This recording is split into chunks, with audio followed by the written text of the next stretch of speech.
Selanjutnya bagaimana dalam surat Toha ayat 7980 yang diterapkan dalam kehakiman, kejaksaan, dan kepolisian.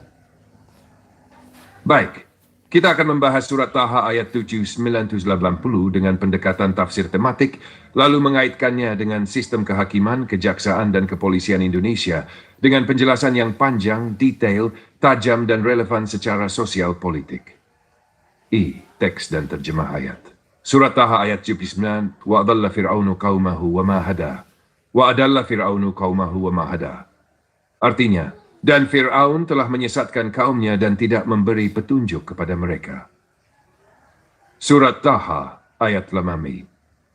Ya Bani Israel, qad anjaynakum min aduwikum wa wa'adnakum janibat turil ayman wa nazzalna alaikumul manna wassalwa. Wahai Bani Israel, sungguh kami telah menyelamatkan kamu dari musuhmu, dan telah kami janjikan kepadamu untuk datang ke sebelah kanan Gunung Tur, dan telah kami turunkan kepadamu mana dan salwa. Al-Fadi. Ayat 79, ayat 79, Fir'aun menyesatkan rakyat dengan kekuasaan, propaganda, penindasan, dan manipulasi hukum. Ayat 80, Allah membela kaum tertindas dan memberikan mereka wahyu, petunjuk hukum ilahi, serta rezeki, keadilan sosial, dan ekonomi. Aplikasi tafsir dalam sistem hukum. Kehakiman, kejaksaan, kepolisian. 1. Kehakiman. Seberapa jauh ia melayani keadilan atau kepentingan Fir'aun? Fir'aun adalah simbol kekuasaan yang memanipulasi hukum demi mempertahankan tahta. Ia membungkam musuh politik, menghukum yang tak bersalah, dan memberi impunitas pada kroninya. Dalam sistem peradilan modern, hakim seharusnya menjadi penjaga terakhir keadilan rakyat. Tetapi jika hakim menerima suap, tunduk pada tekanan politik, memberi vonis berdasarkan pesanan kekuasaan, maka ia telah menjadi bagian dari sistem Fir'aun yang menyesatkan kaumnya. Contoh nyatanya, vonis ringan bagi koruptor kelas kakap, sementara rakyat kecil dipenjara karena mencuri ayam. Vonis janggal dalam kasus pelanggaran HAM berat, hakim-hakim yang dijerat KPK karena jual beli perkara. Fir'aun menyesatkan kaumnya dan tidak memberi petunjuk. Jika kehakiman tak lagi menjadi tempat rakyat mencari keadilan, maka negara itu berada di jalan Fir'aun. Kejaksaan, pedang kekuasaan atau pelindung hukum. Tugas kejaksaan melaksanakan penuntutan, menjadi penjaga proses hukum berjalan adil, menindak pelanggar hukum siapapun dia. Namun dalam sistem Fir'aun, jaksa menjadi alat negara untuk membungkam musuh politik. Jaksa mengamankan kroni kekuasaan dengan menerapkan pasal pilih kasih. Jaksa bisa membiarkan kasus besar ditidurkan. Kenyataan hari ini, banyak kasus korupsi besar yang tak dilanjutkan karena tekanan politik. Jaksa Agung sering diposisikan sebagai bagian dari koalisi kekuasaan. Institusi kejaksaan digunakan untuk membersihkan citra kekuasaan, bukan menegakkan keadilan. Jika kejaksaan tidak netral dan adil, ia sedang membantu Fir'aun menyesatkan rakyat. Kepolisian, pelindung rakyat atau tameng penguasa. Dalam sistem demokrasi, polisi adalah pelindung dan pelayan masyarakat. Ia menjaga keamanan, melayani keadilan, dan menjamin hak rakyat untuk berekspresi.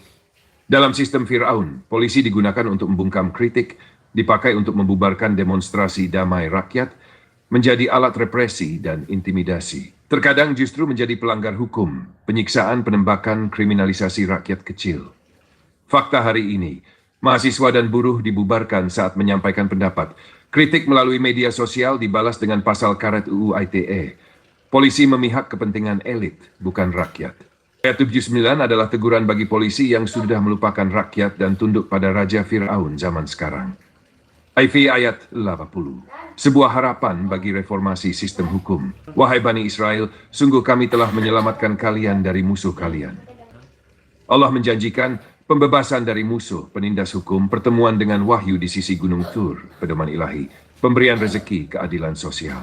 Aplikasi modern, jika institusi kehakiman, kejaksaan, dan kepolisian mau melepaskan diri dari intervensi politik, kembali kepada keadilan substansial, menjadi penjaga rakyat, bukan penguasa, maka Allah akan memberi berkah kepada bangsa ini, menjauhkan kita dari kehancuran, menjadikan hukum sebagai jalan keselamatan.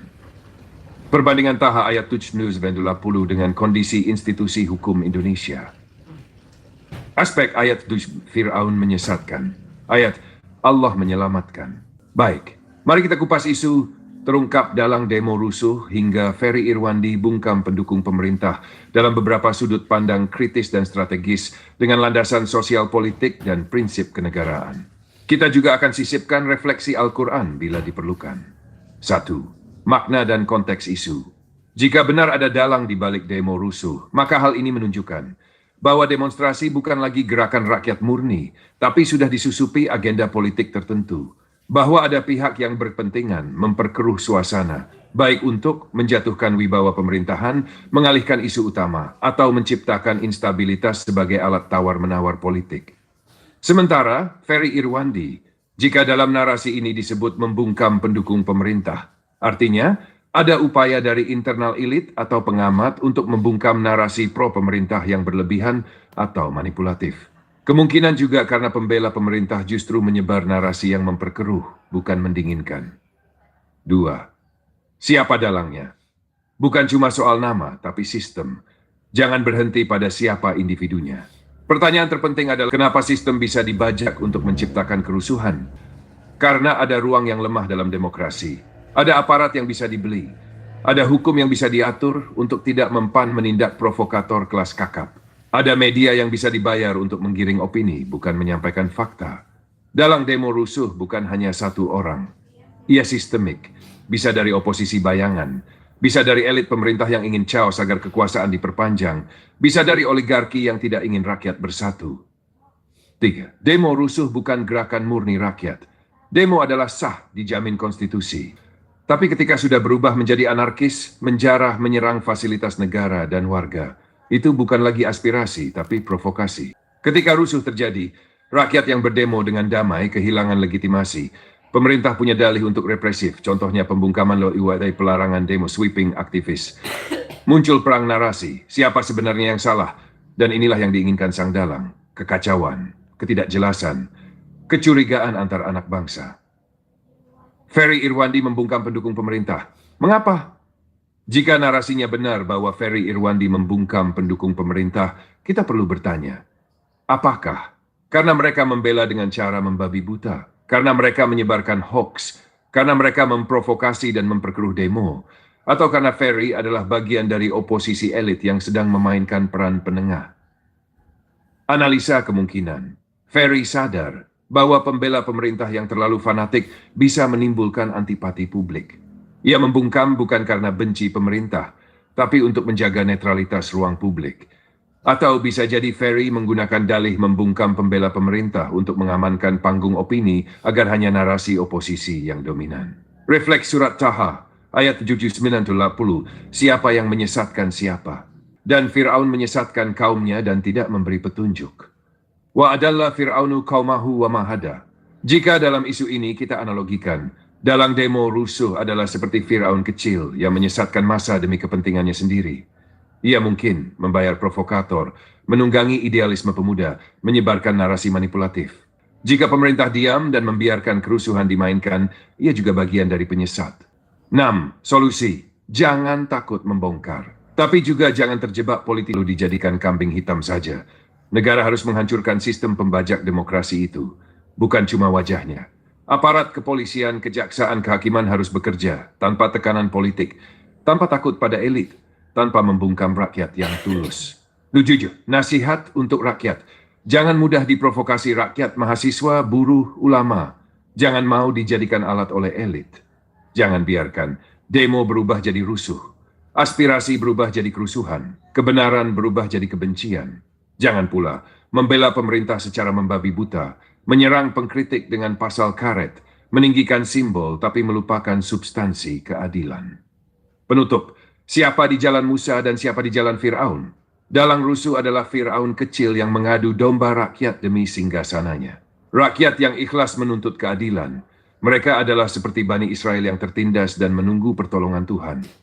Pemerintah yang takut dan represif sedang berjalan di ambang Fir'aun yang tenggelam. Aparat hukum yang berani jujur adalah Musa modern yang mengangkat tongkat kebenaran. Kalau Anda ingin saya rangkai dalam bentuk artikel opini, slide presentasi, skrip video, atau bahan khutbah Jumat, tinggal bilang saja. Saya siap bantu.